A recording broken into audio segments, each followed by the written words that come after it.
और ये दुरित केवल व्यक्तिगत जीवन में ही बाधा नहीं डालते,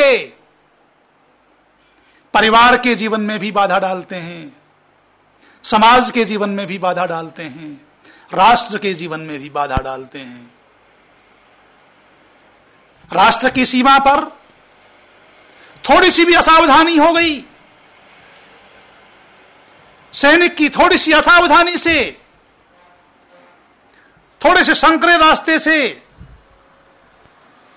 आतंकवादी घुसपैठ कर लेते हैं। शत्रु राष्ट्र के लोग, शत्रु राष्ट्र के सैनिक हमारे देश में अव्यवस्था करने के लिए घुस जाते हैं और राष्ट्र में अव्यवस्था हो जाती है। जगह जगह बम विस्फोट हो जाते हैं, गाड़ियों का, विमानों का अपहरण हो जाता है, थोड़ी सी असावधानी के कारण से। व्यक्तिगत जीवन में, सामाजिक जीवन में, पारिवारिक जीवन में, राष्ट्रीय जीवन में जो भी असावधानियां हैं, उन सब असावधानियों का नाम दुरित है। और ये दुरित तद अत्यंत विवोक्षो अपवर्ग। न्याय दर्शनकार महर्षि गौतम कहते हैं, इन सब दुरितों से, इन सब दुखों से अत्यंत निवृत्ति जब होती है, तब मोक्ष होता है, तब सुख होता है।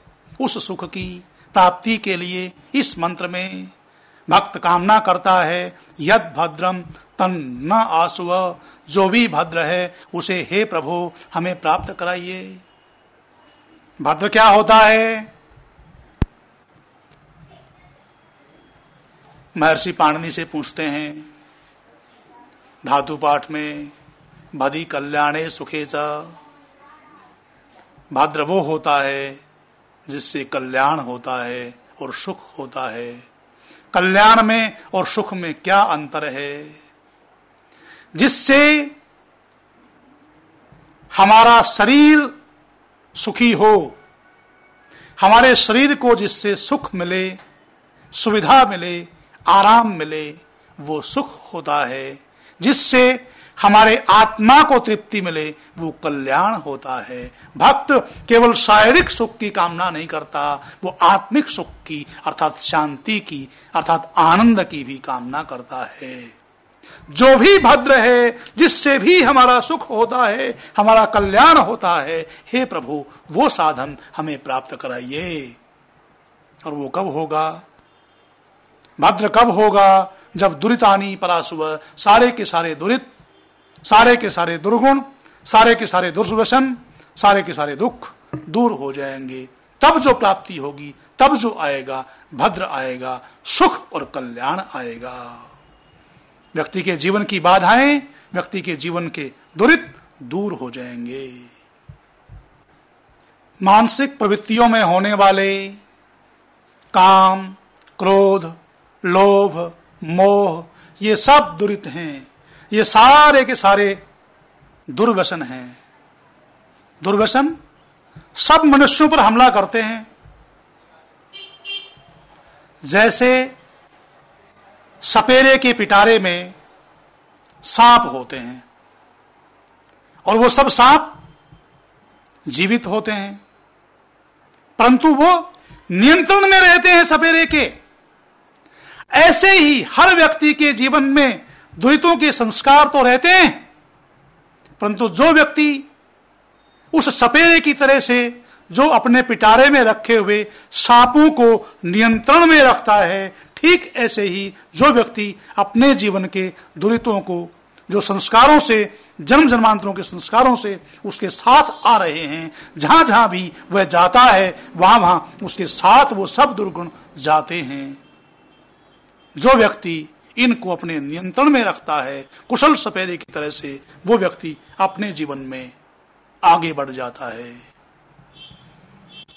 यदि एक भी सर्प थोड़े से समय के लिए भी बाहर हो जाता है तो वह अकेला ही नाश कर सकता है। ठीक इसी प्रकार से व्यक्ति का एक भी दुर्गुण थोड़े से समय के लिए भी नियंत्रण से बाहर हो जाता है तो व्यक्ति के जीवन का सत्यानाश कर देता है।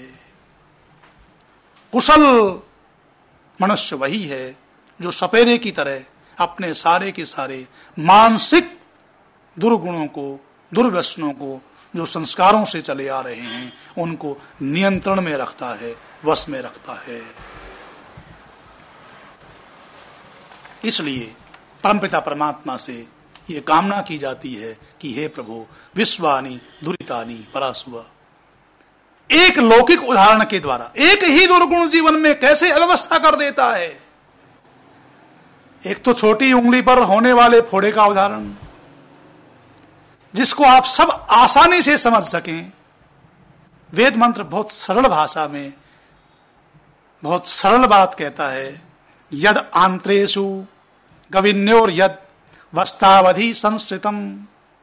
जैसे आंतों में रुका हुआ मल या मूत्र कष्ट देता है, जब तक उस मल मूत्र का त्याग नहीं किया जाता तब तक व्यक्ति को चैन नहीं मिलता। जब उस मलमूत्र का त्याग कर देता है तो उसे जिस चैन की अनुभूति होती है, ठीक इसी प्रकार से वेद मंत्र ये कहता है व्यक्ति के जीवन में जो दुर्गुण है, जो दुर्व्यसन है, जब तक उसको दूर नहीं किया जाता तब तक व्यक्ति को सुखी नहीं होने देता, चैन नहीं रहने देता। और जब वो दुर्गुण, वो दुर्व्यसन दूर हो जाता है, व्यक्ति को ठीक वैसे ही चैन मिलता है जैसे रुका हुआ मलमूत्र का त्याग हो जाता है। चाहे मानसिक रूप से होने वाले दुरित हों, चाहे शारीरिक रूप से होने वाले दुरित हों, और चाहे आत्मिक रूप से होने वाले दुरित हों, चाहे अन्य प्राकृतिक पदार्थों से होने वाले दुख हों, चाहे दैविक पदार्थों से होने वाले दुख हों, सब प्रकार के दुखों की वैदिक ऋषियों ने 3 प्रकार की श्रेणियां बनाई हैं। वैदिक ऋषियों ने सब प्रकार के दुखों को 3 भागों में बांट दिया है,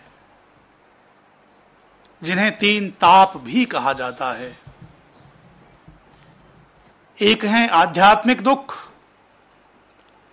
दूसरे हैं आधि भौतिक दुख, और तीसरे हैं आधि दैविक दुख।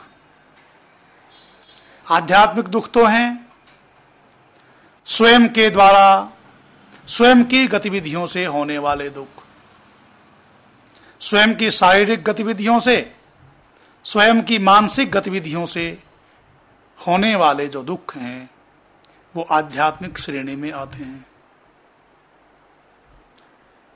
आपने सावधानी नहीं बरती, आपको जिह्वा के वश में होकर स्वास्थ्य को हानि करने वाला भोजन करना पड़ा, आप रोगी हो गए, जिह्वा नियंत्रण में नहीं रही। प्रज्ञापराधो ही मूलम सर्वरोगाणाम।